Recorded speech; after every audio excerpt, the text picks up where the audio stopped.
क्या आपने कभी सोचा है कि यह छोटी सी गोली या इंजेक्शन हमारे शरीर में जाकर बीमारी को कैसे खत्म कर देता है? आखिर ऐसा क्या होता है कि दर्द कम हो जाता है, बुखार उतर जाता है और इन्फेक्शन भी ठीक हो जाता है?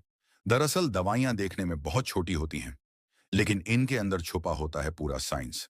जब आप दवा खाते हैं तो सबसे पहले स्वागत है आपका सीखो के official show did you know में। वह आपके पेट में जाकर घुलती है, फिर धीरे धीरे आपके खून में मिल जाती है और खून उसे पूरे शरीर में लेकर घूमता है।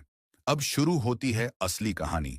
जब आपके शरीर में दर्द होता है तो शरीर एक खास केमिकल बनाता है, प्रोस्टाग्लैंडिन्स। यह केमिकल दिमाग को सिग्नल भेजता है कि यहां दर्द हो रहा है। लेकिन जैसे ही आप दर्द कम करने वाली दवाइयां जैसे पैरासिटामोल या आइबुप्रोफेन लेते हैं, ये दवाइयां उस केमिकल को बनने से रोक देती हैं। नतीजा, दिमाग तक दर्द का सिग्नल पहुंच ही नहीं पाता और आपको दर्द कम महसूस होता है। अब बात करते हैं बुखार की। हमारे दिमाग में हाइपोथैलेमस नाम का एक हिस्सा होता है जो शरीर के तापमान को कंट्रोल करता है। जब हमें कोई इन्फेक्शन होता है तो हमारा इम्यून सिस्टम फिर से प्रोस्टाग्लैंडिन्स जैसे केमिकल बनाता है। ये केमिकल हाइपोथैलेमस को सिग्नल देते हैं कि शरीर का तापमान बढ़ा दिया जाए ताकि गर्मी से कीटाणु मर जाएं। इसे ही हम बुखार कहते हैं।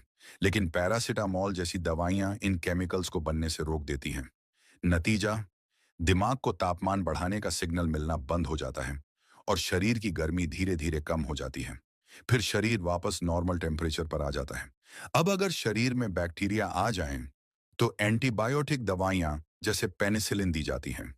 ये दवाइयां सीधे बैक्टीरिया पर हमला करती हैं, या तो उनकी बाहरी दीवार तोड़ देती हैं या उन्हें बढ़ने से रोक देती हैं, जिससे बैक्टीरिया मर जाते हैं और इन्फेक्शन खत्म हो जाता है।